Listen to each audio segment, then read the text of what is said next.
Hey guys, what's up? Welcome to the channel. If you're new to Force of Will and maybe you saw these and you picked them up, I just want to do a little quick video kind of going over what you're to expect in these starter decks. It's a little different than we've normally had in the past.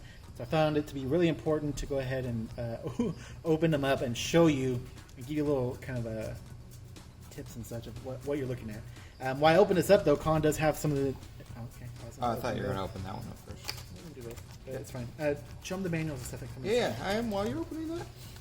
So while he opens that, he's going to thumb through it. And he'll just interrupt me when he wants to point stuff out. But so we got your regular manual. This goes over the more visually stuff about like the keyword parts of the card to look out for and what it does. Some different example interactions, how the turn sequence work, what you can do during your main phase, how the chase works, and all that. So this covers all the basics of how you want to play the game. It looks and stuff like that.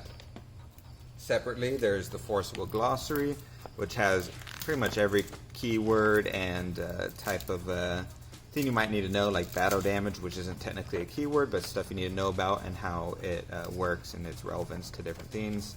And more detailed stuff, or might be similar. I actually haven't read through it, but also with the turn sequences and chase and stuff like that. One thing to know is a lot of these keywords are also irrelevant for New Frontiers.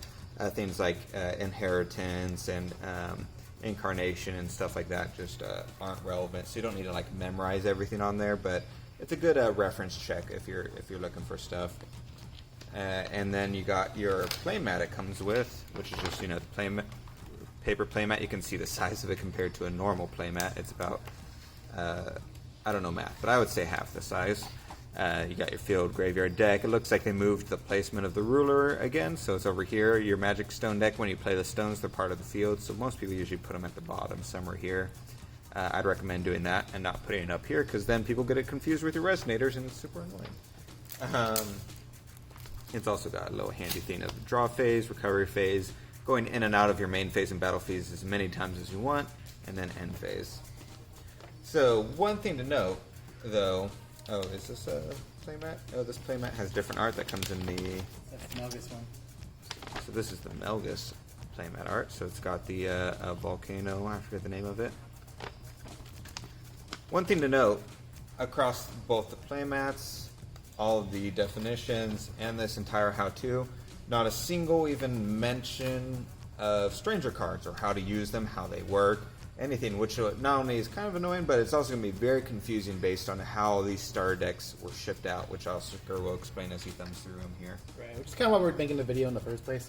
But here's the Faria starter. You're going to find these two packets within the box. This is going to be the main deck and most of the cards right here. So you do have your ruler. Very nice, very nice. Put it there. It's going to come with one of every card in a foil. Full art foil. Yeah, full art foil.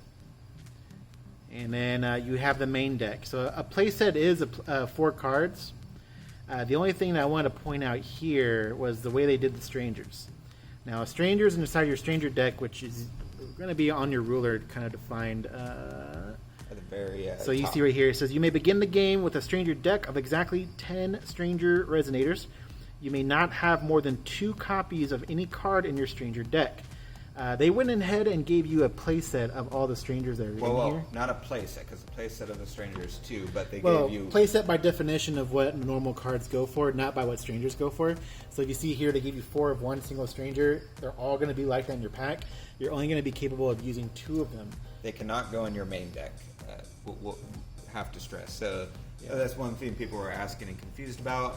Obviously, this will be confirmed by the CR, but from the previous Worlds event, it was pretty much confirmed that they can't go in your main deck. So you basically will have your 2 strangers that will go in your stranger deck, and then you'll have 2 extras to use in other decks you want to make or something like that. So I'll just separate it here. So we have stones. It's a big mixture. It's not been separated like it has in the past. So here's all the stones. Here's the full art stones over here. Here's the rest of my deck. So here's most of my deck. You also have this little pack. Now this is usually just a single promo, but they threw some more cards in there because the rest of the cards that you're looking for your main deck are actually going to be in here. So here's the rest of the stone deck. There's nothing special about the ones in the pack. It's just the rest of the star deck just happens to be in there. Yeah, it's just where they happen to place it all. So here's the rest of my main deck right here. and then the promo, which is promoting the what's it called? What's the series Ghost in the called? Shell expansion that will be coming out sometime next year, probably closer to summer, somewhere around there. Which, as far as we've seen, this is a legal card to use. You're more than, I'm sure, welcome to throw it into your deck, seeing it as a void card. You pay any kind of color will with it, but it is a promo, so it's just. It's legal. It's somewhat legal. It'll kind of vary on the event. Per the floor rules, it's technically not legal, but most people, when you go to an event, will allow it. From my understanding, we've had a promo like that in the past where it's not because the legality is in a set, and if it's in a set, it has a set number. But the promos will have a promo number, and they're usually based on the legality of the original.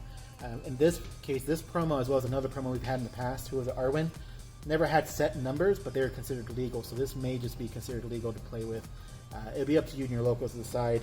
I'm sure somebody will, Luckily, unlike the last card, this one isn't like crazy strong or anything like that, so it's not too big a deal if it is or isn't playable. But again, like I said, it's giving you 4 of each stranger. Just want to make sure to you guys know you can only use 2 of each of them, and so you got some extras if you're going to build a deck outside of what you have here. But for getting started, it's not bad. Melgis will go the same way. I opened it up already, but you get the little pack with the promo. You're going to have the rest of your cards that go in the main deck and the same format of everything in here. It's full art, and you also get the 4 strangers. What's up, you gonna say something? Oh no, I was so yeah, and so and it's if you're new to the game, it won't be as relevant, but you got your mix here of the new cards and the reprints, so it's pretty interesting seeing like say this card, which is an old card, in this sort of full art foil form without any border or anything like that. Nice, yeah. Percival is the big one that looks really nice in full art, stuff like that. So, but if you're new to the game, that's not as relevant to you. Yeah, that's about it. This video is mostly to show the new players to the game or anybody picking these up, kind of the cool stuff to know about. Yeah. That's it. Do you have anything else you want to add? No, that'll be it. All right. Bye. Woo.